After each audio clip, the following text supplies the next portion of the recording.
افانت تسمع الصم او تهدي العمي ومن كان في ضلال مبين فاما نذهبن بك فانا منهم منتقمون او نرينك الذي وعدناهم فانا عليهم مقتدرون فاستمسك بالذي اوحي اليك انك على صراط مستقيم وانه لذكر لك ولقومك فسوف تسألون واسأل من أرسلنا من قبلك من رسلنا أجعلنا من دون الرحمن آلهة يعبدون صدق الله العظيم.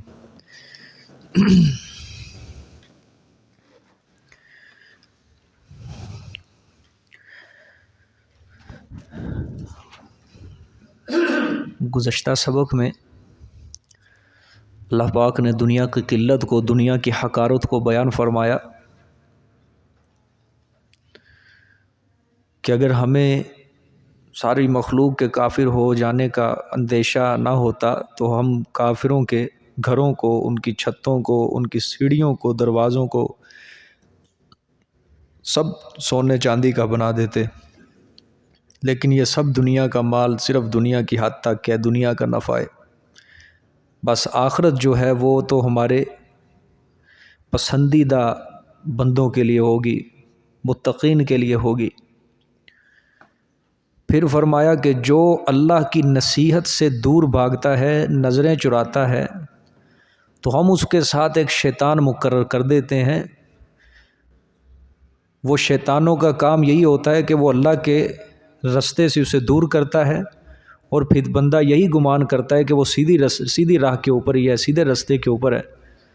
یہاں تک کہ جب وہ بندہ ہمارے پاس آئے گا تو پھر حسرت سے کہے گا کہ کاش میرے اور تیرے درمیان، یعنی شیطان کے درمیان مشرق اور مغرب کا فاصلہ ہوتا. کتنا دنیا کے اندر یہ میرا برا ساتھی تھا، اس نے مجھے اللہ کی نصیحت کے قریب آنے ہی نہیں دیا.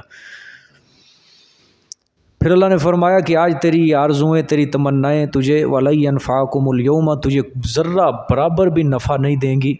اس ظلم تم، جب کہ دنیا کے اندر تم ظالم و ظلم کرتے رہے، کفر کرتے رہے، دنیا کے اندر تم میری نصیحت سے دور بھاگتے رہے، تم نے ذرہ برابر قرآن کے اوپر عمل نہیں کیا، میری نصیحت کو گلے سے نہیں لگایا. اَنَّكُمْ فِي الْعَذَابِ مُشْتَرِكُونَ، اب تو اور تیرا شیطان دونوں عذاب کے اندر شریک ہوں گے، مشترک ہوں گے. اب جہاں سے آج کا سبق شروع ہو رہا ہے فَأَنْتَ تُسْمِعُ الصُّمَّ أَوْ تَهْدِي الْعُمْيَ وَمَنْ كَانَ فِي ضَلَالٍ مُّبِينٍ. یہ مشرکین کے اوپر زجر ہے، ڈانٹ ہے اللہ کی طرف سے. ترجمہ دیکھیں، أَفَأَنْتَ تُسْمِعُ الصُّمَّ، تو جب کہ ان کی یہ حالت ہے، اس سے پہلے ترجمے سے پہلے جب ان کی یہ حالت ہے کہ اتنے دلائل کے باوجود بھی نہیں سمجھ رہے، اللہ کی نصیحت سے دور بھاگ رہے ہیں، شیطان ہم نے ان کے ساتھ مقرر کر دیا ہے، اور ہر وقت وہ یہی سمجھتے ہیں کہ ہم سیدھے رستے کے اوپر چل رہے ہیں. افانت تسمع الصم، جب ان کی یہ حالت ہے، آیا پس تو سناؤ گے آپ بہروں کو، آیا پس سنائے گا تو بہروں کو، یہ آپ صلی اللہ علیہ وسلم کو خطاب ہے. او تہدی العمی، یا سمجھائے گا تو اندھوں کو. ومن کان فی ضلال مبین، اور وہ جو ہے بیچ صاف گمراہی کے. مشرکین پر زجر ہے، اور حضور صلی اللہ علیہ وسلم کو ایک تسلی کا پہلو بھی دیا جا رہا ہے کہ آپ صلی اللہ علیہ وسلم مشرکین کو توحید کی دعوت دینے میں انتہائی دن رات کوشش فرماتے، افہام و تفہیم، سمجھنے سمجھانے کا ہر ممکن طریقہ آپ صلی اللہ علیہ وآلہ وسلم اختیار کرتے تھے. مگر ان کی طرف سے کیا آتا ہے؟ نہیں جی، نہیں جی، ہم نے نہیں ماننا، ہم نے نہیں ماننا، ہم نے نہیں ماننا. آپ صلی اللہ علیہ وآلہ وسلم ان کو سمجھا رہے ہیں، نصیحت کر رہے ہیں، آئے دن قرآن پاک کی آیت اتر رہی ہے، ان کو سنا رہے ہیں، لیکن ان کی طرف سے کیا ہے؟ ضد ہے، انکار ہے. نہیں جی ہم نے نہیں سمجھنا، نہیں جی ہم نہیں، ہم نے نہیں، ہم نے نہیں، بس یہی ان کی ایک زبان تھی.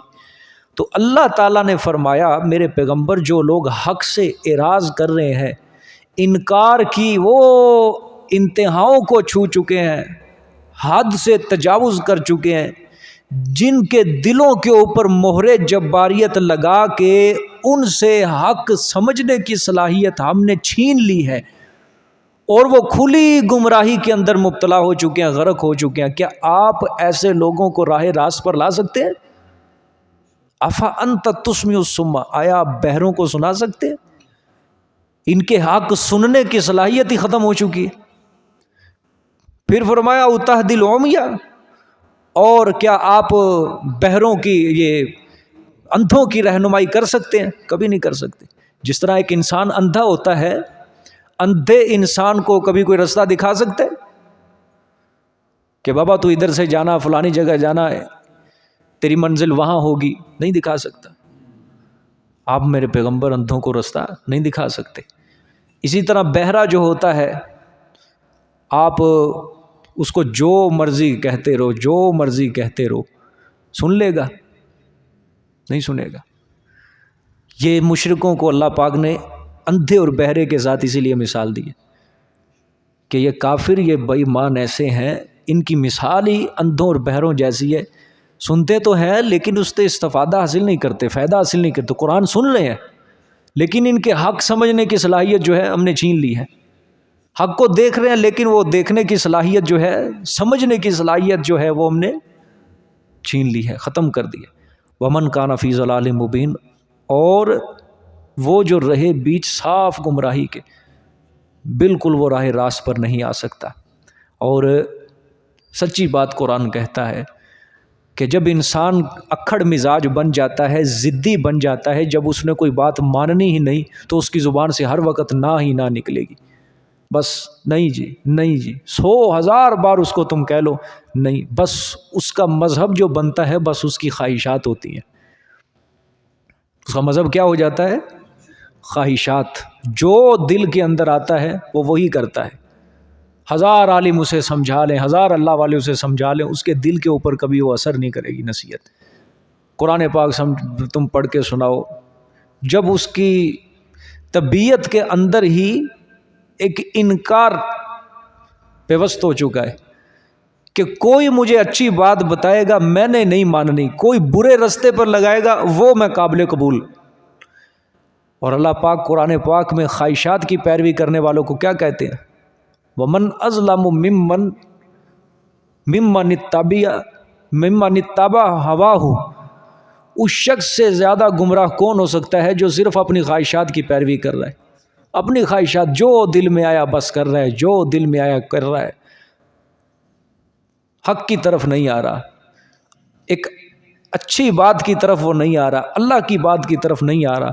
بس ایسے انسان کے دل کے اوپر مہر جباریت لگ جاتی ہے، لگ جاتی ہے. ٹھیک ہے، آگے دیکھیں جی. فَإِمَّا نَذْهَبَنَّكَ بِكَ فَإِنَّا مِنْهُمْ مُنْتَقِمُونَ أَوْ نُرِيَنَّكَ الَّذِي وَعَدْنَاهُمْ فَإِنَّا عَلَيْهِمْ مُقْتَدِرُونَ. یہ تخویف دنیاوی ہے جی. اللہ نے فرمایا ایسے لوگوں کو عذاب تو ضرور ہوگا. کس طرح؟ فَإِمَّا نَذْهَبَنَّ بِكَ، پس یا تو لے جائیں گے ہم آپ کو. فَإِمَّا نَذْهَبَنَّ بِكَ، پس یا تو لے جائیں گے ہم آپ کو، یعنی آپ کو ہم موت دے دیں گے. فَإِنَّا مِنْهُمْ مُنْتَقِمُونَ، پس بے شک ہم ان سے بدلہ لینے والے ہیں. ہم ان سے کیا لینے والے ہیں؟ بدلہ لینے والے ہیں. منتقمون، انتقام لینے والے ہیں. یا دوسری صورت، او نُرِيَنَّكَ الَّذِي وَعَدْنَاهُمْ فَإِنَّا عَلَيْهِمْ مُقْتَدِرُونَ، یا دکھائیں ہم آپ کو وہ عذاب، او نُرِيَنَّكَ، یا دکھائیں ہم آپ کو الَّذِي، وہ عذاب، وَعَدْنَاهُمْ، جس کا ہم نے ان سے وعدہ کیا، فَإِنَّا عَلَيْهِمْ مُقْتَدِرُونَ، پس بے شک ہم اوپر اس کے بھی قادر ہیں. ہم اوپر ان کے قدرت رکھتے ہیں، جس طرح مرضی چاہے ہم عذاب دے دیں. یہ کیا ہے؟ اللہ پاک نے سنائی تخویف دنیاوی. ٹھیک ہے، دنیا کے عذاب کا ڈراوا اور بیچ آخرت کے عذاب کا بھی اللہ نے ڈراوا دیا ہے. اللہ فرما رہے ہیں یہ معاندین اور کفر و شرک کے جو سرغنے ہیں، یہ دنیا میں ہماری گرفت سے کبھی بچ نہیں سکتے. ٹھیک ہے، ہم ان کو ان کے اناد، ان کے انکار کی، ان کی ضد کی ہم سخت سے سخت سزا دیں گے. یہ نہ سمجھیں کہ لو جی عذاب تو آ نہیں رہا، عذاب تو آ نہیں رہا، گویا اللہ ہم سے راضی ہے. اللہ نے فرمایا اگر دنیا میں ہم کسی مصلحت کی بنا پر ان کو نہیں پکڑتے تو آخرت کے عذاب سے تو کسی حال میں یہ بچ نہیں سکتے۔ اللہ کی حکمت دنیا میں عذاب دے نہ دے اس کی مرضی، سمجھ آئی نا، لیکن آخرت کا عذاب تو دنیا سے بھی بڑا ہے۔ والا عذاب الآخرت اکبر، اور البتہ آخرت کا عذاب کیا ہے؟ دنیا سے بھی بڑا عذاب ہے، ٹھیک ہے۔ اگر دنیا کے اندر اس نے نہیں بھیجا عذاب تو کوئی بات نہیں، کوئی مسئلہ نہیں۔ اللہ نے فرمایا کسی مصلحت کی بنا پر اگر ہم نے دنیا میں عذاب نہیں بھیجا تو آخرت کا عذاب تو ان کے لیے تیار ہے نا، اس سے کہاں یہ بچ سکیں گے؟ ہر کسی نے مرنے کے بعد آنا تو میرے پاس ہی ہے، ٹھیک ہے۔ اب اللہ نے فرمایا اگر ہم آپ کو دنیا سے اٹھا لیں، یہ آیا نا فَإِمَّا نَذْهَبَنَّ بِكَ، اگر ہم آپ کو دنیا سے اٹھا لیں، لے جائیں اور آپ کے سامنے ان کو عذاب نہ دیں، ٹھیک ہے، تو بھی ہم ان سے دنیا یا آخرت میں انتقام ضرور لیں گے، فَإِنَّا مِنْهُمْ مُنْتَقِمُونَ، لیں گے، ٹھیک ہے۔ پھر فرمایا اَوْ نُرِيَنَّكَ الَّذِي وَعَدْنَاهُمْ، یا ہم چاہیں تو آپ کو ان کے اوپر جو عذاب نازل ہوگا جو ہم نے وعدہ کیا ہوا ہے نا ان کافروں کو، تو ہم ان کے اوپر وہ عذاب بھیجیں گے، نازل کریں گے، ٹھیک ہے، اور آپ اپنی آنکھوں سے ان کے اوپر عذاب نازل ہوتا دیکھیں گے، ٹھیک ہے، بچشم خود عذاب ان کے اوپر نازل ہوتا ہمارا دیکھیں گے۔ ہم ایسا بھی کر سکتے ہیں، دونوں صورتیں اختیار کر سکتے ہیں۔ یہ جو اللہ نے فرمایا نا نُرِيَنَّكَ الَّذِي وَعَدْنَاهُمْ، جو ہم نے وعدہ دیا ان کو، اب ظاہری بات ہے اللہ پاک نے کافروں کو تو وعدہ نہیں دیا، بواسطہ رسول صلی اللہ علیہ وآلہ وسلم اللہ نے کافروں کو یہ وعدہ دیا تھا اگر تم نے میرے پیغمبر صلی اللہ علیہ وسلم کے رستے کو قبول نہ کیا، توحید کے اوپر نہ چلے، تو ہم تمہارے اوپر عذاب بھیجیں گے، یہ مطلب ہے، ٹھیک ہے۔ دونوں صورتیں ہیں۔ اب آپ ذرا غور کریں، فَإِمَّا نَذْهَبَنَّ بِكَ فَإِنَّا مِنْهُمْ مُنْتَقِمُونَ، او یہ جو اللہ پاک نے فرمایا ہے یہ آپ صلی اللہ علیہ وآلہ وسلم کی زندگی میں نہیں، زندگی میں یہ نہیں ہوا کہ اللہ نے بعد میں ان کے اوپر عذاب بھیجا ہو، ہاں او نُرِيَنَّكَ الَّذِي وَعَدْنَاهُمْ فَإِنَّا عَلَيْهِمْ مُقْتَدِرُونَ، یہ آپ صلی اللہ علیہ وسلم کی زندگی کے اندر ہوا ہے۔ جو ان کے اوپر عذاب آیا نا وہ آپ صلی اللہ علیہ وسلم نے دیکھا ہے، اور اللہ پاک نے جو ان کے اوپر عذاب بھیجا ہے وہ مسلمانوں کے ہاتھوں ہی سے بھیجا ہے، سمجھ آئیے کہ نہیں؟ میں اکثر آپ کو بات بتاتا ہوں کہ اللہ پاک نے جو عذاب بھیجنے کے جو سلسلے ہیں، جو صورتیں ہیں، وہ 3 صورتیں ہیں عذاب بھیجنے کی۔ ایک صورت تو یہ ہے اللہ پاک نے اختیار فرمائی کہ اللہ پاک نے اپنے پیغمبروں کو کہا کہ بستی سے نکل جاؤ اپنے اہل کو لے کر، جو ایمان لا چکے ہیں تمہارے اوپر، پھر میں جانوں اور یہ دشمن جانے، یہ کافر جانے، ہم دیکھ لیں گے۔ پیغمبر اپنے متعلقین کو لے کر نکلے، بعد میں کیا ہوا؟ ضرب یضرب شدید، بستیوں کو اللہ پاک نے اکھاڑ پھینکا۔ ایک صورت یہ ہے۔ دوسری صورت یہ ہے اللہ پاک نے ایمان والوں کے سامنے دشمن کو غرق کیا، نبیوں کی آنکھوں کے سامنے دشمن کو کیا کیا؟ غرق کیا۔ یہ فرعونی جو غرق ہوئے تھے، 12 رستے بنے بنی اسرائیل کے لیے، دریا پار ہوا، اللہ پاک نے پیچھے پھر کیا ہوئے، فرعونی جب اندر داخل ہوئے وہ خشک رستے دیکھ کر، تو اللہ پاک نے فوراً سمندر کو کیا حکم دیا کہ مل جا۔ پانی جب اکٹھا ہوا مل گیا، وہ کہاں ہو گئے؟ غرق ہو گئے۔ اللہ نے قرآن میں سورۃ بقرہ میں فرمایا وَأَنْتُمْ تَنْظُرُونَ، اور تم دیکھ رہے تھے، بنی اسرائیل کو مخاطب کر، تم دیکھ رہے تھے اس وقت کہ ہم نے فرعونیوں کو کیا کیا ہے؟ غرق کیا ہے، ٹھیک ہے کہ نہیں؟ دوسری صورت یہ ہے۔ تیسری صورت یہ ہے کہ اللہ پاک نے نبی کو نہیں کہا کہ اپنی بستی سے نکل جاؤ پھر میں جانوں یہ جانے، نہیں، یا اللہ پاک نے عذاب بھیجا ہو اور وہ دیکھ رہے ہوں۔ تیسری صورت جو مسلمانوں سے اللہ پاک نے، اللہ نے اپنے پیغمبر سے فرمایا میرے پیغمبر ڈنڈا اٹھا، تلوار اٹھاؤ، ان کی گردنیں ان کے تن سے جدا کرتے جاؤ، وَقَاتِلُوهُمْ فِي سَبِيلِ اللَّهِ حَتَّى لَا تَكُونَ فِتْنَةٌ وَيَكُونَ الدِّينُ كُلُّهُ لِلَّهِ، قتل کرتے رہو اللہ کے رستے میں یہاں تک کہ اللہ کا نظام، اللہ کا دین زمین کے اوپر کیا ہو جائے؟ غالب۔ یہ تیسری صورت اختیار کی ہے، کس سے؟ اس امت سے، آپ صلی اللہ علیہ وآلہ وسلم کے ساتھ یہ تیسری صورت کہ حضور کو خود فرمایا کہ تلوار اٹھاؤ، جہاد کرو اللہ کے رستے میں، قتال کرو، کتب علیکم القتال وہو کرہ لکم، فرض کر دیا گیا ہے تم پر لڑنا، جہاد کرنا، قتل کرنا، اگرچہ تمہیں ناپسند۔ اور اس کی تکمیل جو ہے آپ صلی اللہ علیہ وسلم نے اپنی آنکھوں سے بھی دیکھا، اور تکمیل جو ہے آپ صلی اللہ علیہ وسلم کے ہاتھوں سے اللہ نے کروائی ہے۔ غزوہ بدر جو ہے نا، غزوہ بدر یہ مشرکین کے لیے بہت بڑا ایک عذاب سے کم نہیں تھا، یہ بھی عذاب تھا ان کے اوپر۔ 70 سردار مارے گئے، ان کی کمر ہی ٹوٹ گئی۔ پورے عرب کے اندر ان کا چرچا تھا، طاقت کے اندر، قوت کے اندر، مشرکین مکہ کا۔ لیکن غزوہ بدر میں جو ان کو ایک ذلت امیز شکست کا سامنا کرنا پڑا، ان کی وہ طاقت، سارا غرور تکبر مٹی میں مل گیا، سارا غرور تکبر مٹی کے اندر مل گیا۔ کفر کی کمر ٹوٹ گئی تھی، سمجھ آئی؟ اور ادھر سے ان مشرکوں کو ایرانیوں کے اوپر بھی بڑا ناز تھا۔ جس دن غزوہ بدر کا مارکا پیش آیا، اس دن رومیوں کی اور ایرانیوں کی بھی آپس میں کیا تھی؟ جنگ تھی۔ پیچھے سورۃ روم کے اندر میں سمجھا کے آیا ہوں، دو سپر طاقتوں کی آپس میں کیا تھی؟ لڑائی تھی، جس دن غزوہ بدر کا واقعہ پیش آیا۔ اور رومی کیا آ چکے تھے؟ ان کے اوپر غالب آ گئے تھے۔ اللہ نے قرآن پاک میں فرمایا، ٹھیک ہے؟ تو ادھر سے ایرانی جو تھے، ان کا مذہب مشرکین مکہ سے ملتا تھا، رومی اہل کتاب تھے، مسلمانوں کے قدرے نزدیک تھے یہ، ادھر سے ان کو شکست ہوئی، ادھر تھے یہ مشرکوں کو شکست ہوئی۔ اور عرب کے اندر پوری طاقت جو تھی ان کی مٹی میں مل گئی۔ اللہ پاک نے یوم الفرقان فرمایا کہ حق و باطل کے درمیان فیصلہ کرنے کا دن تھا یہ غزوہ بدر کا دن۔ 70 سردار مارے گئے، اور 70 ہی کیا ہوئے؟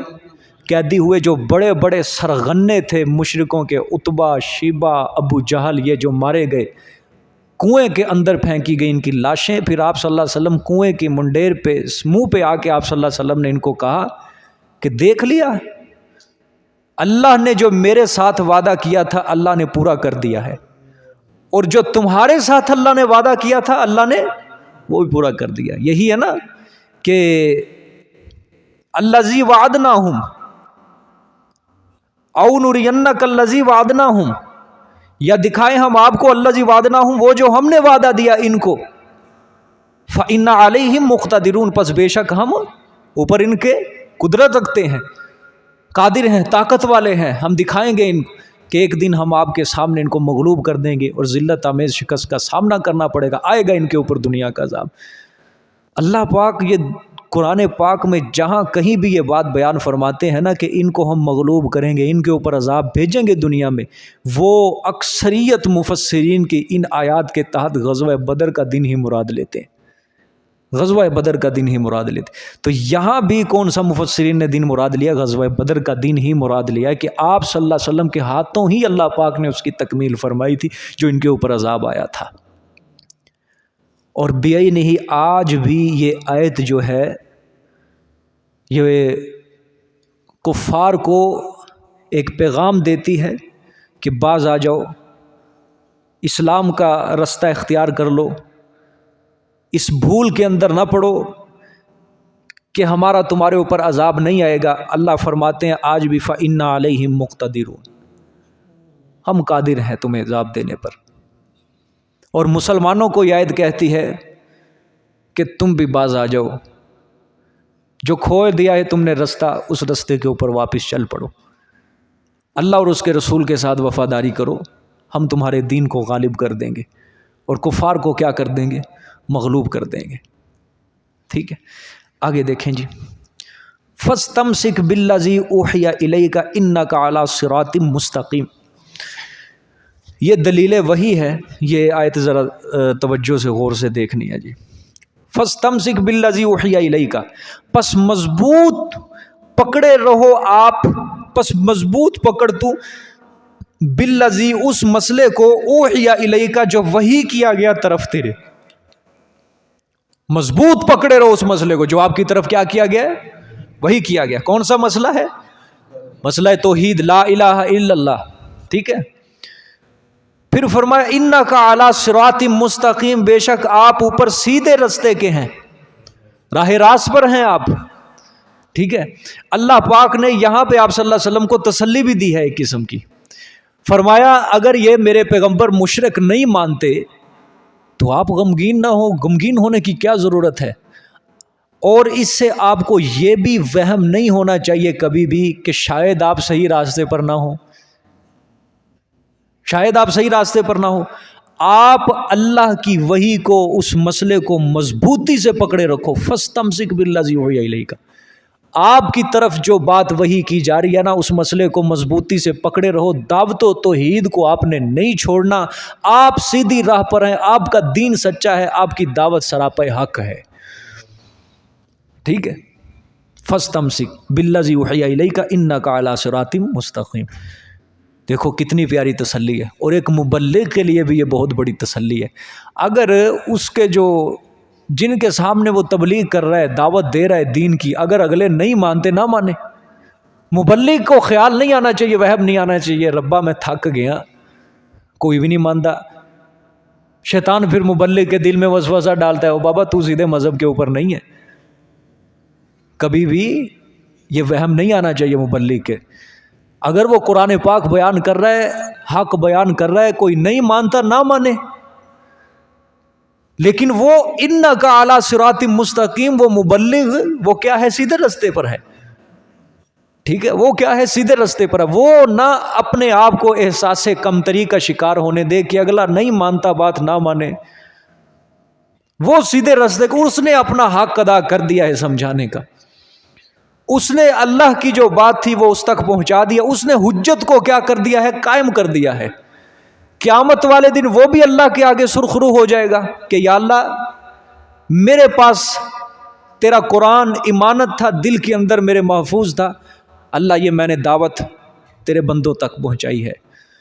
اور جس تک دعوت پہنچ گئی اگر اس نے نہ مانا، دعوت پہنچ گئی، کل قیامت والے دن جب اس کی پکڑ ہوگی وہ بھی اللہ کے سامنے یہ عذر نہیں کر سکے گا کہ یا اللہ مجھے سمجھانے والا کوئی نہیں آیا تھا. کیوں؟ حجت تو کیا ہو گئی تھی؟ پوری ہو گئی تھی. اور یہ بہت بڑی بات ہے اللہ کسی کی زبان سے حجت پوری کروائے. لوگ اس کو عجیب سمجھتے ہیں، بہت بڑی بات ہے اللہ کسی کی زبان سے حجت پوری کروا دے کسی بندے کے اوپر. یہی بات ہے نا کہ آپ کی اگر زبان سے کوئی اچھی بات نکلے گی، اگر وہ نصیحت قبول کر لے آپ کی، اگر وہ اس رستے کے اوپر چل پڑے، آپ کی آخرت کیا ہو جائے گی؟ سمجھ جائے گی.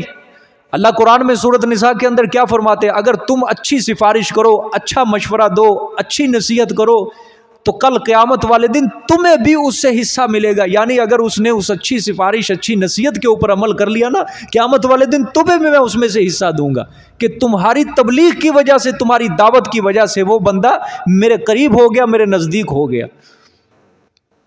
اور اگر تم نے بری سفارش کی، کوئی برا مشورہ کسی کو دیا، کوئی برے کام کی دعوت دی اور وہ انسان برائی کی طرف راغب ہو گیا، اللہ سے دور ہو گیا، تو اس کا وبال تمہارے اوپر پڑے گا. حجت پوری کرنا اللہ کی طرف سے بہت بڑا انعام ہوتا ہے کہ اللہ کسی کے ذریعے، کسی کی زبان سے کسی بندے پر حجت پوری کروا دے کہ تیرے تک اسلام کی دعوت، تیرے تک دین کی دعوت، تیرے تک اچھی کاموں کی نصیحت تجھ تک پہنچ چکی تھی، لیکن تو ہی بے ایمان تھا، تو ہی ضدی نادی تھا، تو نے نہیں مانا. سمجھانے والے تو تیرے پاس بڑے آئے. ٹھیک ہے. تو فرمایا انک علی صراط مستقیم، بے شک آپ کیا ہیں؟ اوپر سیدھے رستے. کیا میرے پیغمبر آپ کی جو دعوت ہے وہ سراپے حق ہے. یہ ضدی لوگ اس لیے نہیں مانتے کہ ان کے دلوں کے اوپر مہر جباریت ہے. ان کے دلوں پر کیا ہے؟ مہر جباریت لگ چکی ہے. ٹھیک ہے. اللہ پاک کی حکمت، اللہ کے اوپر قربان جاؤں اس کی حکمتوں کے اوپر. 13 سال آپ صلی اللہ علیہ وآلہ وسلم نے مکہ مکرمہ کے اندر دعوت دی. وطن وہی ہے آپ صلی اللہ علیہ وسلم کا. بچپن ادھر گزرا، جوانی ادھر گزری، لڑکپن ادھر گزرا. 40 سال کی عمر میں نبوت ملی، دعوت توحید کا آغاز کیا. وہیں سے دشمن بھی بن رہے ہیں، وہیں سے آپ صلی اللہ علیہ وسلم کے دوست بھی بن رہے ہیں.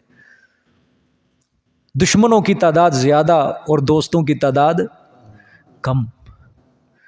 جو مانتے گئے وہ ضدی نہیں تھے، جو مان رہے تھے ان کے دلوں میں کیا تھی؟ انابت تھی، ان کے دل نرم تھے، حق کی جستجو کے لیے وہ نکل چکے تھے۔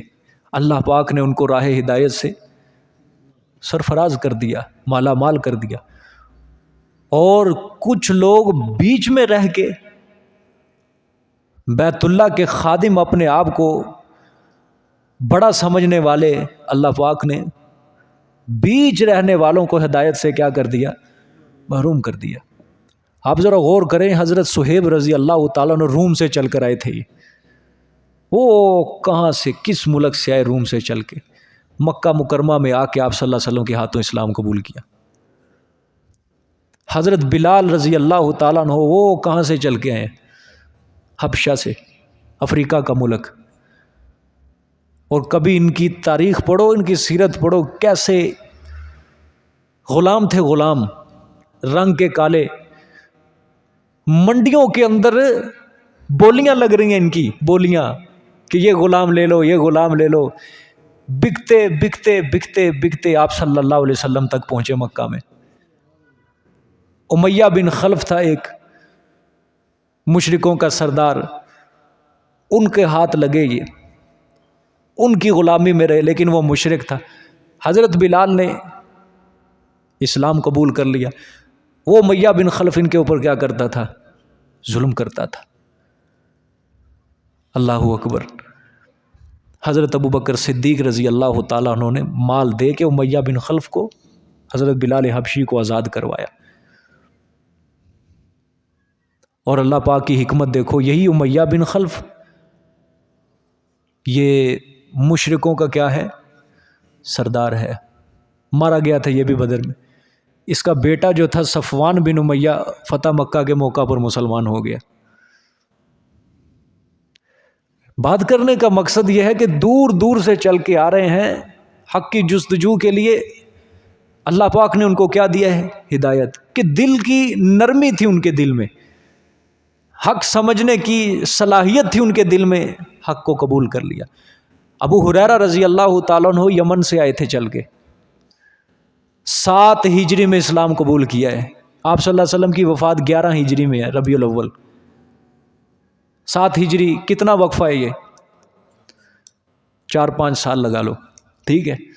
7 ہجری میں اسلام قبول کیا، 7 8 9 10 غالباً 4 سال آپ صلی اللہ علیہ وآلہ وسلم کی خدمت میں رہے، علم اتنا حاصل کیا، اتنا حاصل کیا، آج احادیث میں سب سے زیادہ نام جو ہے ابو ہریرہ کا آپ کو نظر آئے گا، اور سب سے زیادہ جو آپ صلی اللہ علیہ وسلم سے حدیثیں مروی ہیں وہ ابو ہریرہ رضی اللہ تعالیٰ عنہ سے۔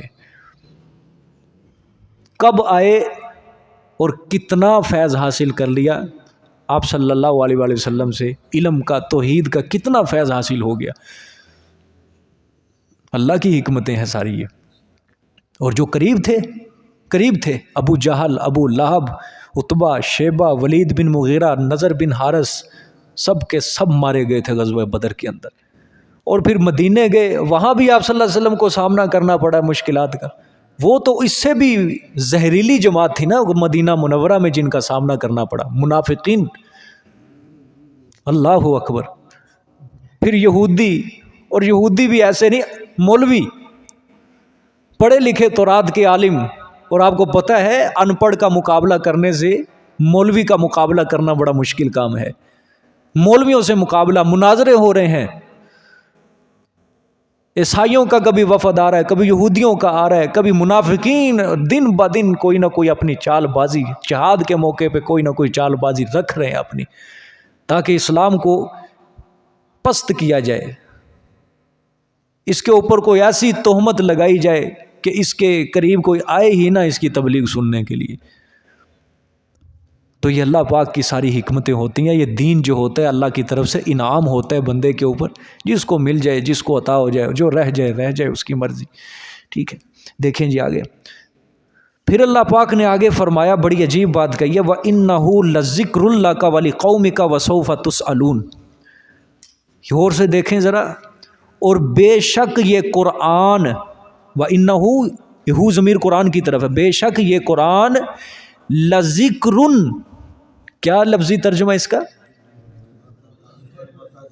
ذکر، صرف ذکر لکھا ہے، ہاں نصیحت بھی ہے اس کا ترجمہ۔ اس سے بھی اچھا معنی جو زیادہ تر کیا گیا ہے، شرف، کیا؟ شرف، بے شک یہ قرآن البتہ شرف ہے، لکا آپ کے لیے بھی، والی قومک اور آپ کی قوم کے لیے بھی۔ اور اگلے دو لفظ غور سے آنکھیں کھول کے، وَسَوْفَ تُسْأَلُونَ، اور ان قریب تم سے پوچھا جائے گا اس قرآن کے بارے میں، سوال کیا جائے گا، ٹھیک ہے۔ اللہ پاک نے فرمایا ذکرن کا معنی شرف، ٹھیک ہے، یا نصیحت بھی کر سکتے ہیں کہ میرے پیغمبر یہ قرآن آپ کے لیے اور آپ کی قوم کے لیے بہت بڑا شرف ہے، کیونکہ یہ قرآن انہی کی زبان پہ نازل کیا اللہ تعالیٰ نے، انہی کی زبان میں، قریش کی زبان میں نازل ہوا تھا، اور انہی میں سے ایک فرد کے اوپر، انہی کے خاندان کے ایک فرد کے اوپر نازل ہوا ہے، اس لیے ان کو اس قرآن کو کیا کر لینا چاہیے؟ مان لینا چاہیے، قبول کر لینا چاہیے اس کی دعوت کو، تاکہ دنیا اور آخرت میں اس کی برکات سے بہرہ ہو سکے، اس کی برکات حاصل کر سکے دنیا اور آخرت میں۔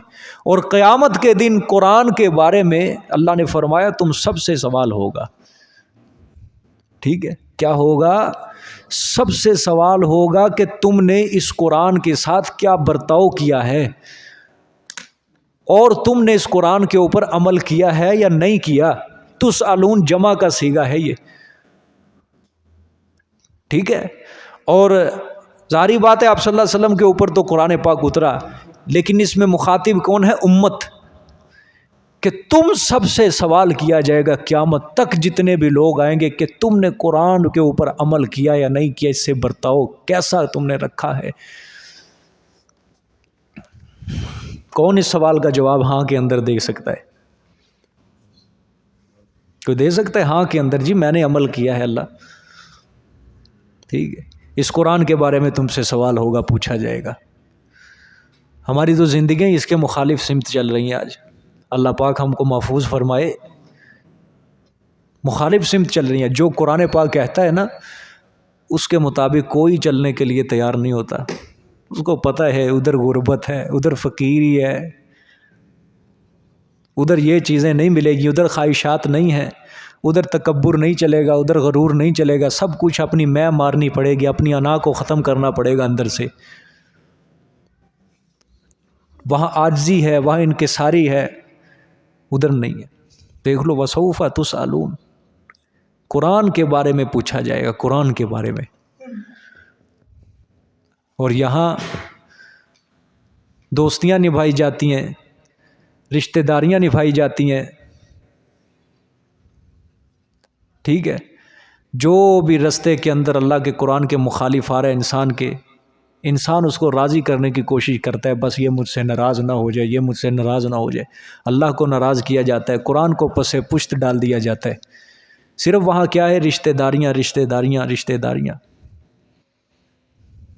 لوگوں کو خوف ہے بڑا، اور خوف یہ نہیں ہے کہ اللہ پوچھے گا، خوف یہی ہے کہ بس یار دنیا کے اندر ہماری ناک باقی رہ جائے، معاشرے کے اندر ہم ذلیل و خوار نہ ہو جائیں، رسوا نہ ہو جائیں ہم، بس کہ لوگ کیا کہیں گے، لوگ کیا، یہ چیز مار گئی ہے لوگوں کو آج کے، لوگ کیا کہیں گے، لوگ کیا کہیں گے، مار گئی ہے لوگوں کو۔ ہر کسی کی زبان پہ یہ جملہ ہوتا ہے کہ یار اگر یہ کام کیا تو لوگ کیا کہیں گے، لوگ کیا۔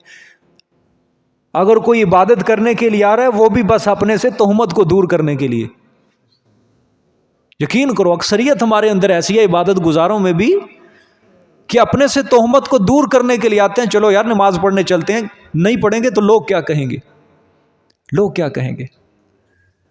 یہ اللہ کی طرف کون دھیان دیتا ہے؟ کون اس ہستی، اس ذات کی طرف دھیان دیتا ہے؟ اپنے پیدا کرنے والے کی طرف۔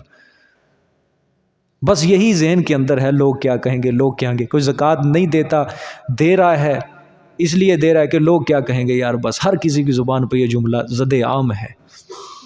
اللہ پاک ہمیں اپنی محبت نصیب فرمائے۔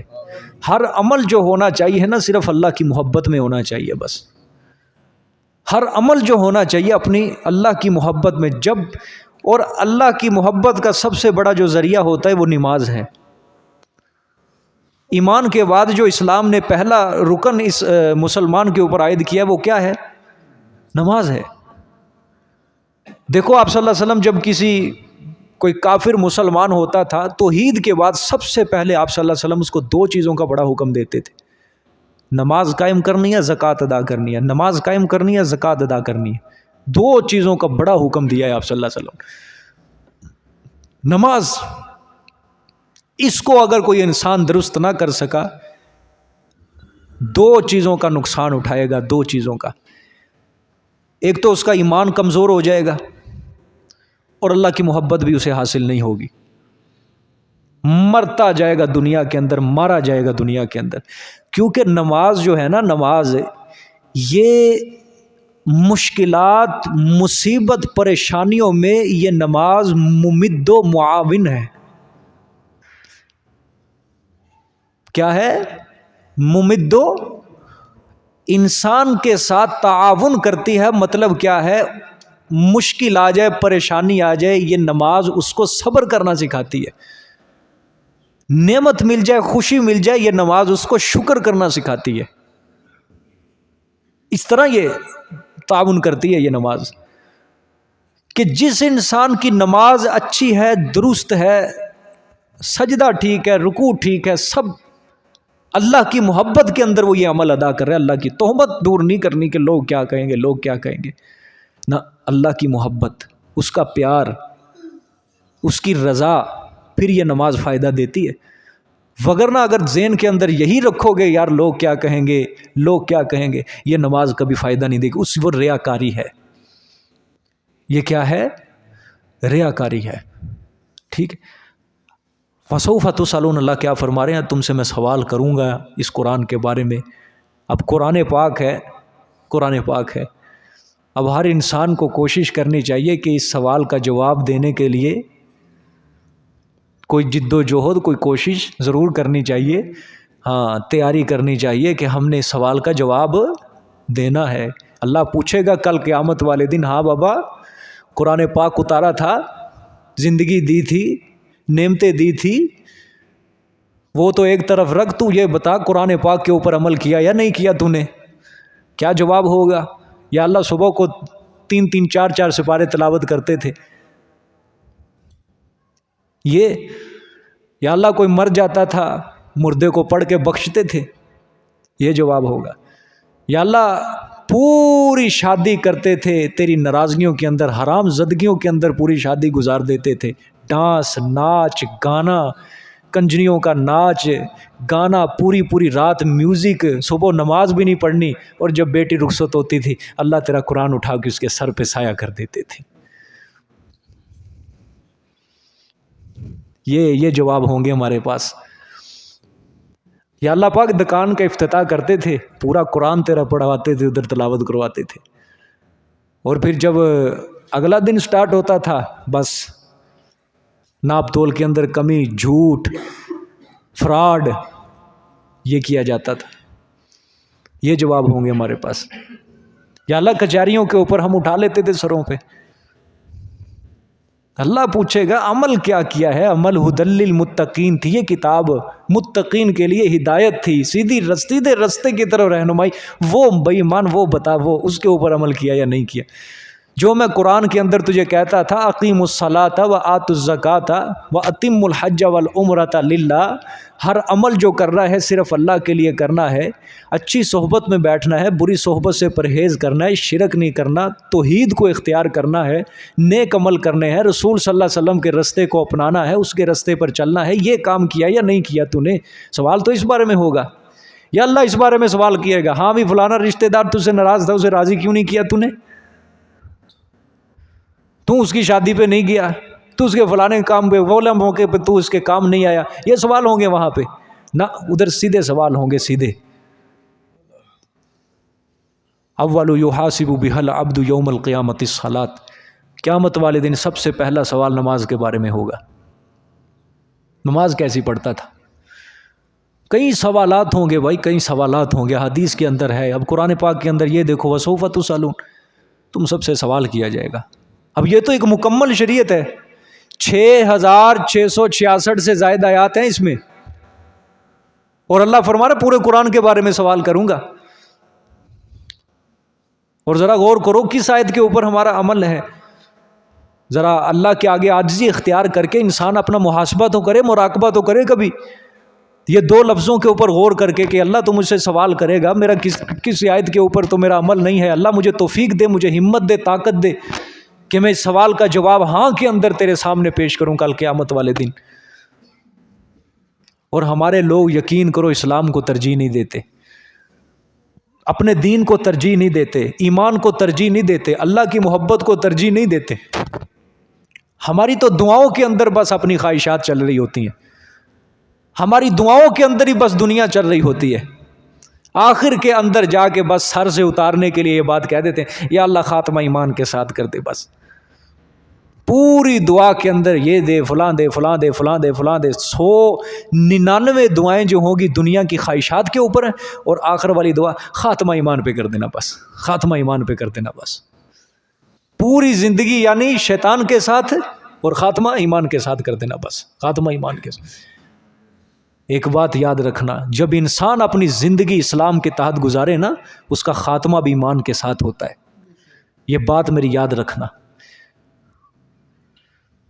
حدیث ہے، آپ صلی اللہ علیہ وسلم نے فرمایا جو انسان گناہ کرتا ہے نا، گناہ کے اوپر اکڑتا ہے تو مرتے وقت اسے توبہ نصیب نہیں ہوتی، توبہ نصیب نہیں ہوتی مرتے وقت اسے۔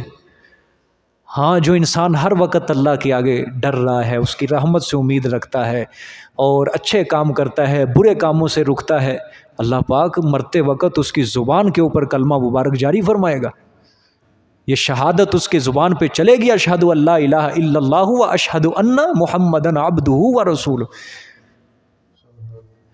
جس نے پوری زندگی بھائی اسلام کے ساتھ گزارنی ہے، آج زندگی کے اندر تو ہم لوگوں کا یہ ہو چکا ہے نا کہ اسلام سے دوری ہے، دین کے کاموں پہ چلنا مشکل سمجھتے ہیں لوگ، دین کے کاموں پہ چلنا مشکل سمجھتے ہیں، پھر مرتے وقت کلمہ اس کی زبان پہ جاری، اتنی بڑی شہادت ہے، یہ پورا دین ہے، پورا اسلام، اتنی بڑی شہادت کس طرح اس کی زبان پہ جاری ہو جائے گی؟ اس کو تو ویسے ہی تلفظ نہیں آتا کلمے کا سیدھی طرح۔ اور قرآن پڑھنے والا جو ہوتا ہے اس کو ذلیل کیا جاتا ہے، معاشرے میں اس کو رسوا کیا جاتا ہے۔ سیدھی سی بات، قرآن جو پڑھتا ہے وہ تو مولوی بن گیا، یا آج کل ایک نیا رواج چلا ہوا ہے تو وہابی ہو گیا۔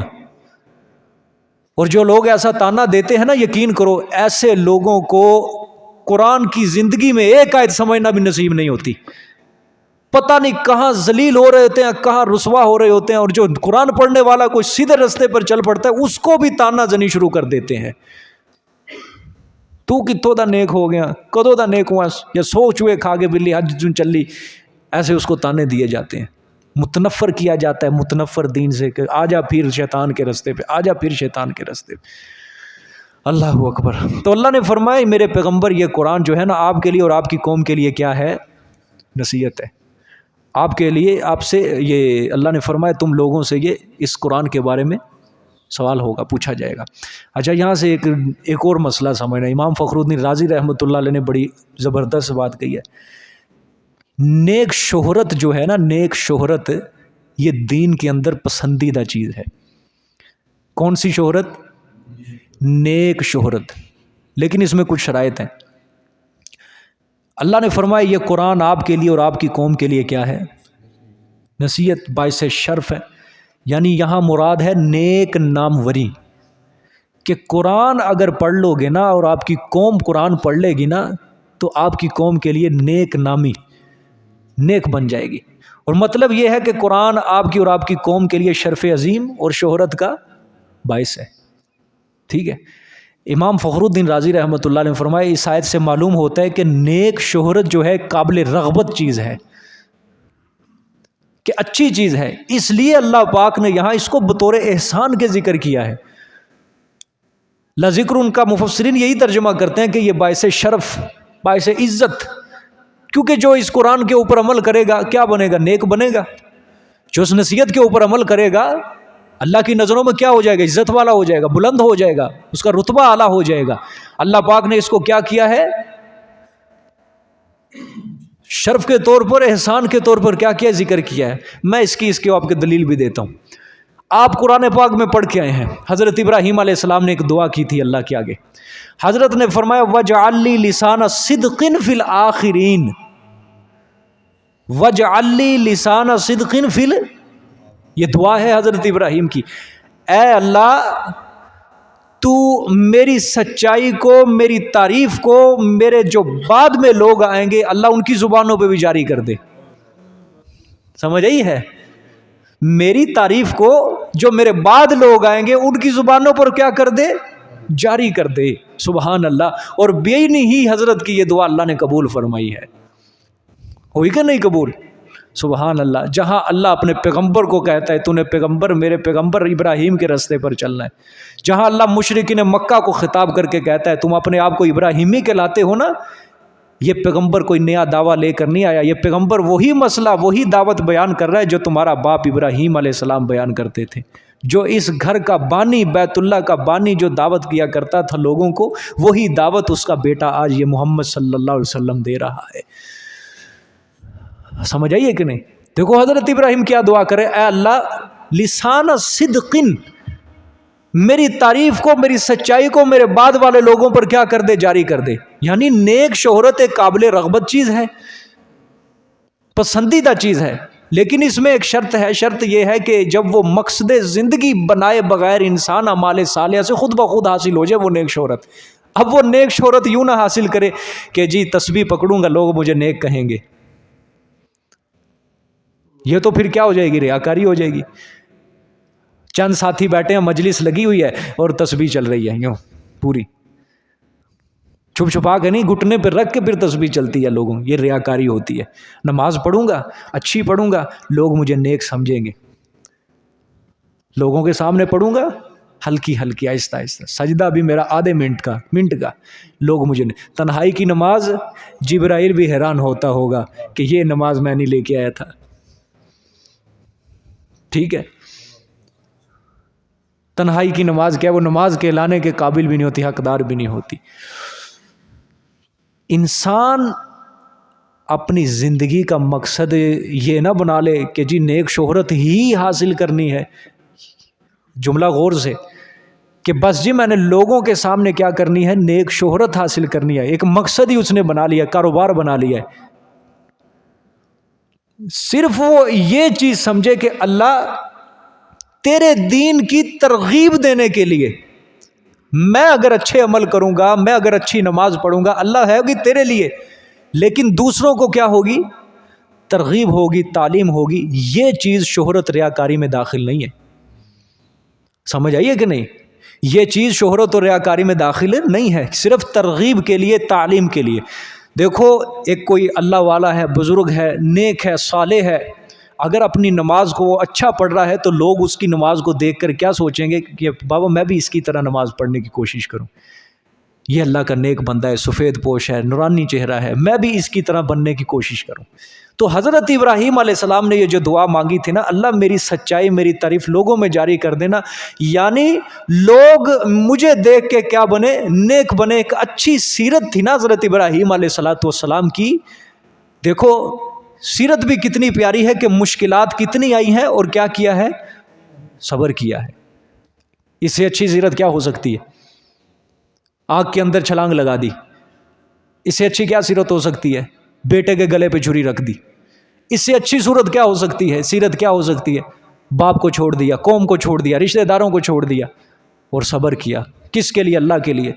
اللہ میری یہ تعریف، میری سچائی دوسرے لوگوں میں کیا کر دے؟ جاری کر دے، ٹھیک ہے؟ تو بعد کے لوگ ایسے انسان کا جو تذکرہ ہوتا ہے اچھے الفاظ کے اندر کرتے ہیں۔ یقین کرو جس انسان کو نیک شہرت حاصل ہو جائے، بعد کے لوگ اچھے الفاظ میں کیا کرتے ہیں؟ تذکرہ کرتے ہیں۔ وگرنہ آج لوگ قبر کے اوپر بھی نہیں جا کے چھوڑتے، وہاں بھی غیبتیں کر رہے ہوتے ہیں مرنے والے کی، مرنے والے کی غیبت کر رہے ہوتے ہیں۔ بڑا چور سی، ڈاکو سی، لٹیرا سی، ان نے پیسے مار گیا میرے، ਕੋਈ ਨਹੀਂ, ਇਹਦੇ ਮੁੰਡਿਆਂ ਨੂੰ ਨਹੀਂ ਛੱਡਣਾ ਸੀ, نہیں چھوڑتے. آج کے دور میں تو یہ بات مشکل بن چکی ہے بہت زیادہ کہ کسی کی تعریف کوئی انسان کر جائے، نہ کبھی بھی نہیں.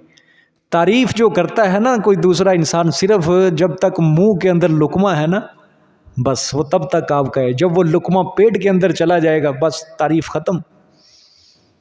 ہر کوئی مفاد پرست ہے، ہر کوئی مطلب نکالتا ہے اپنا، ہر کوئی مطلب کا پجاری، مفاد پرستی یہ ہر کسی کے دل کے اندر ہے بس،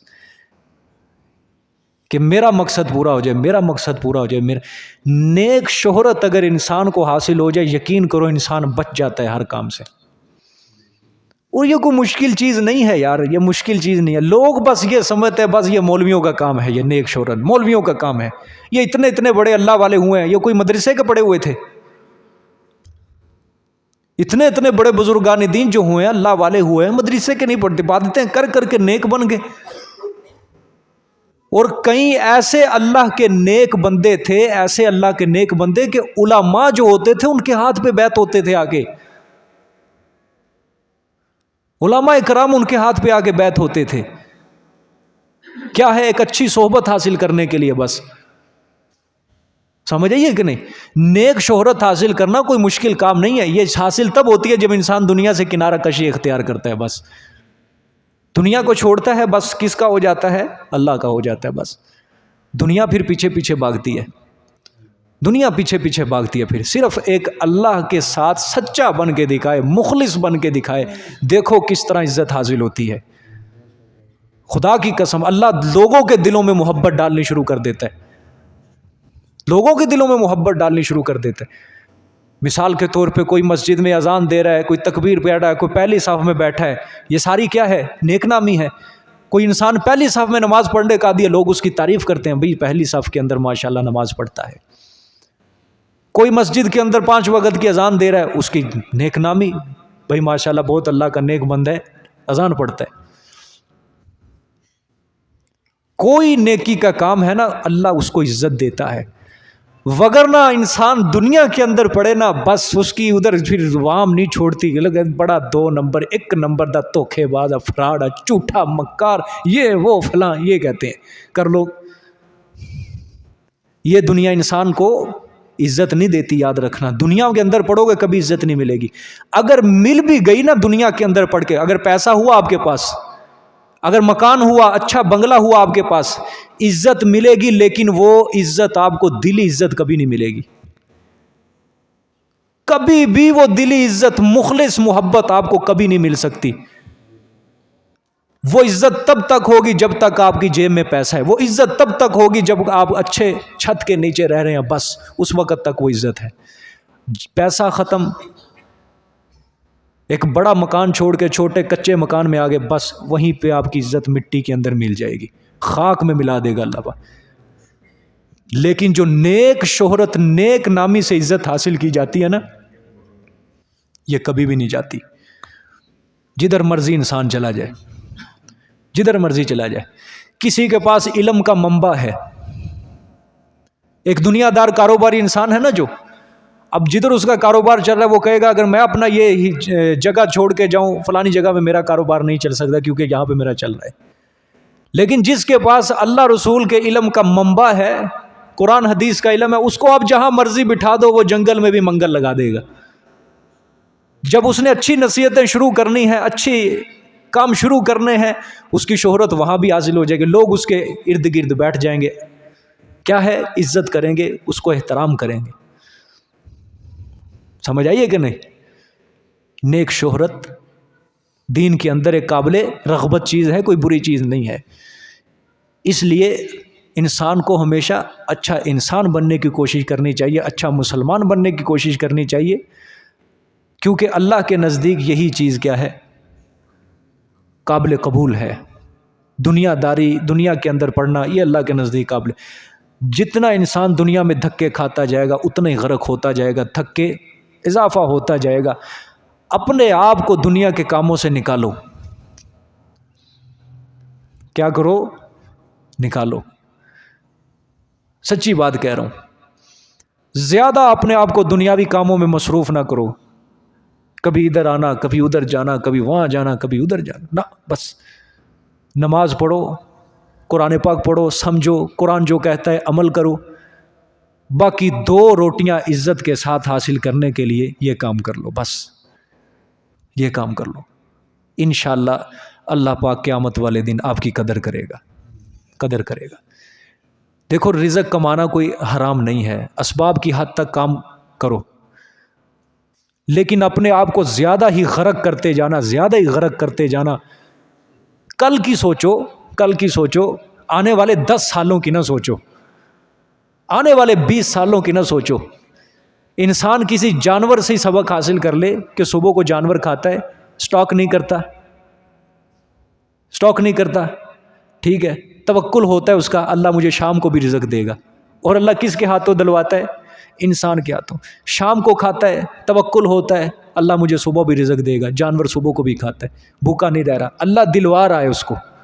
پرندہ گھونسلے سے نکلتا ہے، ٹھیک ہے، اسباب اختیار کرتا ہے، شام کو وہ بھی پیٹ بھر کے واپس آتا ہے، اللہ کا ذکر کے اندر وہ بھی مشغول ہوتا ہے۔ یسبح للہ ما فی السماوات و ما فی، زمین و آسمان میں جو بھی چیز ہے وہ اللہ کی تسبیح بیان کر رہی ہے، اللہ کی تسبیح بیان کر رہی ہے۔ پھر انسان اتنا کیوں گر چکا ہے، کیوں گر چکا ہے کہ ایک رزق کے تلاش کے اندر اتنا نکل گیا، اتنا نکل گیا، اللہ کو بھول بیٹھا، رسول کو بھول بیٹھا، قرآن حدیث سب بھول بیٹھا، اپنے دین کو پسے پش ڈال دی۔ کہاں جاؤ گے؟ کہاں جاؤ گے؟ ایک بار کسی نے میرے پاس میسیج بھیجا، بڑا عجیب اور بڑی عجیب بات اس نے سمجھائی کہ یہ موبائل ہے نا، جو موبائل ہے، یہ اس کو کس مقصد کے لیے بنایا گیا ہے؟ فون سننے کے لیے، اس کی جڑ یہی تھی، فون سننے کے لیے اس کو بنایا گیا ہے۔ آج اس موبائل کے اندر جدید ٹیکنالوجی کے تحت کتنی زیادہ اس کے اندر بڑھوتری کر دی گئی ہے، واٹس ایپ ہے، فیس بک ہے، میسنجر ہے، کیا کیا چیزیں، ویڈیو ہے، آڈیو ہے، سب کچھ ہے، فنکشن بڑھا دیے گئے، انٹرنیٹ انسان استعمال کرتا ہے، سب کچھ، لیکن جو ہی کال آتی ہے سارے کنیکشن ختم کر دیتا ہے، ہو جاتے ہیں نا، جو ہی کال آتی ہے سارے کنیکشن ختم، انسان نیٹ چلا رہا ہے ختم، واٹس ایپ یوز کر رہا ہے ختم، کوئی ویڈیو دیکھ رہا ہے ختم، آڈیو سن رہا ہے ختم، فون پہلے۔ پھر آگے اس نے ایک تجزیہ بڑا زبردست کیا اس کے نیچے تبصرہ کہ موبائل کو جس مقصد کے لیے بنایا گیا تھا نا، وہ موبائل آج تک اپنا مقصد نہیں بھولا۔ انسان کو جو اللہ نے بنایا تھا، اپنی عبادت کے لیے بنایا تھا، اس مقصد کے لیے دنیا میں بھیجا، انسان اپنا مقصد بھول چکا ہے۔ 5 وقت نماز کے لیے اذان ہو رہی ہے مسجد میں، لیکن انسان ٹس سے مس نہیں، اور اپنے مقصد کو یہ بھول چکا ہے۔ اس نے پھر نیچے لکھا، کاش یہ انسان اپنے ہاتھ میں موبائل سے ہی سبق سیکھ لے، موبائل سے، کہ جس مقصد کے لیے اسے بنایا گیا تھا وہ مقصد یہ نہیں بھولا ہے، اور انسان کو جس مقصد کے لیے بنایا گیا وہ مقصد ہی بھول چکا ہے۔ کیوں بھئی 24 گھنٹوں میں کس کو یہ سوچ آتی ہے یار میں دنیا میں کس مقصد کے لیے آیا ہوں؟ آتی ہے کسی کو سوچ یہ کہ میں دنیا کے اندر کس مقصد کے لیے آیا ہوں؟ گھر سے نکلتے ہیں نا صبح تو ذہن کے اندر ہوتا ہے بھائی میں کس مقصد کے لیے جا رہا ہوں، اور شام کو جب واپس آتے ہیں سب پتہ ہوتا ہے میں کس مقصد کے لیے واپس آیا ہوں، اور صبح میں نے پھر جانا ہے۔ لیکن وہ جو اللہ پاک نے ہمیں پیدا کیا، دنیا میں بھیجا، مقصد دے کے بھیجا، پھر ہم نے واپس جانا بھی ہے، جانا بھی ہے۔ کبھی وہ اتنا بڑا مقصد اللہ قرآن میں پیچھے کہتا ہے نا کہ ان دنیاوی سفروں کے اندر وہ جہاں سبحان الذی سخر لنا ھذا وما كنا له مقرنین وانا الی ربنا لمنقلبون، بے شک ہم اپنے رب کی طرف کیا ہے لوٹ کر جانے والے ہیں۔ سفر کی دعا کے اندر اللہ نے فرمایا کہ دنیا کے سفر کے اندر تم نے یہ دعا پڑھنی ہے، اور آخر کے اندر اللہ نے یہ بھی لگا دیا وَإِنَّا إِلَىٰ رَبِّنَا لَمُنْقَلِبُونَ بھی پڑھو، تاکہ انسان کو پتہ چلے، یاد رہے کہ یہ جو دنیا کا سفر میں کر رہا ہوں، ایک نہ ایک دن مجھے یہ دنیا سے واپس جانا ہے، آخرت کی طرف منتقل ہونا ہے۔ یہ جو سب سے زیادہ ضروری سفر ہے، مجھے اس کی تیاری کرنی بھی کیا ہے، ضروری ہے۔ قدم قدم پہ ہمارے اسلام نے، قدم قدم پہ ہمارے مذہب نے انسان کو فکر آخرت یاد دلائی ہے، قدم قدم پہ۔ اور آج انسان اتنا ہی آخرت سے دور ہے، اتنا ہی انسان اللہ سے دور ہے، اتنا ہی انسان رسول صلی اللہ علیہ وسلم سے دور ہے۔ اللہ سے، اللہ جتنی محبت کوئی دے سکتا ہے تمہیں؟ دے سکتا ہے؟ ماں باپ سے بھی زیادہ محبت وہ اللہ کرتا ہے، ماں باپ سے بھی زیادہ محبت وہ اللہ کرتا ہے۔ 9 مہینے تک ماں کے پیٹ میں اس نے بھوکا نہیں مرنے دیا کسی کو، بغیر مانگے اللہ نے تمہیں دیا یا نہیں دیا؟ 9 مہینے تک ماں کے پیٹ میں رہے، ہم نے کبھی مانگا تھا اللہ پاک سے؟ بولو، یہ آنکھیں اللہ سے مانگی تھی ہم نے؟ کان مانگے تھے؟ ہاتھ مانگے تھے؟ پاؤں مانگے تھے؟ اللہ فرماتے الذی خلقک فسواک فعدلک، ہم نے انسان کو پیدا کیا، درست پیدا کیا، اس کا جتنا بھی ہم نے جسم بنایا سارے کا تناسب کا مکمل ہم نے لحاظ رکھا ہے، خوبصورت بنایا ہے ہم نے۔ دنیا کے اندر آئے، خوراک کے رستہ جو کٹا، جو ماں کے پیٹ کے اندر اللہ پاک نے بنایا تھا، اللہ نے ماں کے سینے میں 2 خوراک کے رستے جاری کر دیے۔ کوئی اپیل کی تھی ہم نے آ کے کہ اللہ ہماری خوراک کا انتظام کر؟ خود اللہ نے سارا بندوبست کیا۔ بڑے ہوتے گئے اللہ 25 سال ہو گئے، 30 سال ہو گئے، 35 سال، 40 سال اللہ رزق دے رہا ہے۔ آج کیوں انسان اتنا نا امید ہو گیا اللہ پاک سے کہ اس رزق کو اس نے اپنا خدا بنا لیا، رزق کو اس نے اپنا معبود بنا لیا، دنیا کو اپنا اس کی پوجا پاٹ کرنے لگے اور اللہ سے ایمان ہٹا لیا؟ جس اللہ نے 30 سال، 40 سال، 35 سال رزق دیا، کیا اللہ اگلی زندگی نہیں دے سکتا رزق؟ کیوں پھر ہم نے دنیا کو معبود بنا لیا اپنا؟ کیوں ہم دنیا کی پرستش کرنے لگ گئے؟ آؤ اللہ کی طرف آؤ، رسول صلی اللہ علیہ وسلم کا رستہ اختیار کرو، کنارہ کشی اختیار کرو، دنیا سے نیک نامی حاصل کرو۔ اللہ قرآن میں کہتا ہے میرے نیک بندوں کی ایک نشانی ہے کہ جب وہ بری مجلس سے گزرتے ہیں نا تو اپنا دامن بچا کے گزرتے ہیں، اس میں شریک نہیں ہوتے، کہیں وہ بری مجلس کا اثر ان کے اوپر بھی نہ پڑ جائے۔ چھوڑو ان بری صحبتوں کو، چھوڑو ان بری مجلسوں کو، اختیار کرنا، نیک صحبت اختیار کرو، اچھی صحبت اختیار کرو، اللہ والے بن جاؤ۔ یہ دیکھو قرآن کیا کہہ رہا ہے، وَإِنَّهُ لَذِكْرٌ لَكَ وَلِقَوْمِكَ، آپ کے لیے اور آپ کی قوم کے لیے کیا ہے؟ یہ شرف ہے، نصیحت ہے، بہت اچھی بات ہے۔ سمجھ آ گیا کہ نہیں؟ لیکن نیک نامی جو حاصل کرنی ہے اس کے اندر شہرت اور ریاکاری یہ بالکل نہیں، کہ لوگوں کو دکھانے کے لیے نہ، اللہ کی رضا بس یہ مقصد ہو، اللہ میرا راضی ہو جائے مجھ سے، اور کوشش یہ کرنی ہے کہ اگر میں اچھا کام کروں گا نا مجھے دیکھ کے دوسرے بھی اچھا کام کریں گے۔ یقین کرو ان چیزوں کی اپنے اندر عادت ڈالو بس۔ اگر کوئی انسان برا کام کر رہا ہے اسے دیکھ کے کوئی برا بن گیا، یہ تو اچھی بات نہیں ہے، یہ تو اچھی بات نہیں ہے۔ اللہ کی مخلوق ہے، اس کو اچھے کام کی طرف راغب کرو، برائی کی طرف اس کو راغب مت کرو۔ اللہ اکبر۔ ایک آخری بات یہاں سے سمجھ لیں پھر ختم کرتے ہیں۔ یہ اللہ نے فرمایا نا والی قومک، آپ کی قوم کے لیے بھی شرف ہے۔ بعض مفسرین نے یہ قوم سے مراد قبیلہ قریش کو قرار دیا ہے، بس کہ جو آپ صلی اللہ علیہ وسلم کا قبیلہ تھا نا قریش، بس وہی اس میں مراد ہے قوم میں، اور کوئی نہیں ہے، کہ یہاں سے انہوں نے قبیلہ قریش کی فضیلت بھی ثابت کی ہے۔ لیکن علامہ قرطبی رحمۃ اللہ علیہ تفسیر قرطبی میں فرماتے ہیں کہ صحیح یہ ہے، اس سے مراد یہ ہے کہ آپ کی پوری امت کیا ہے؟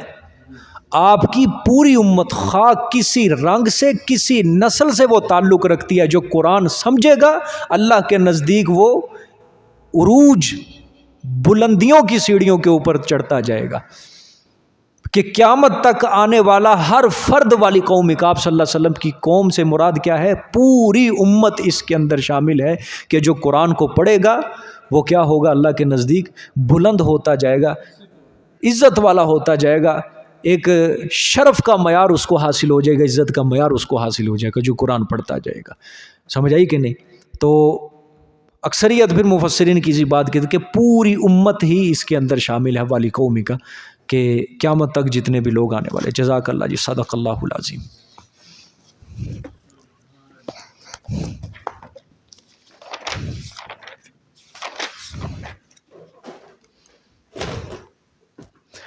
رشید احمد صاحب۔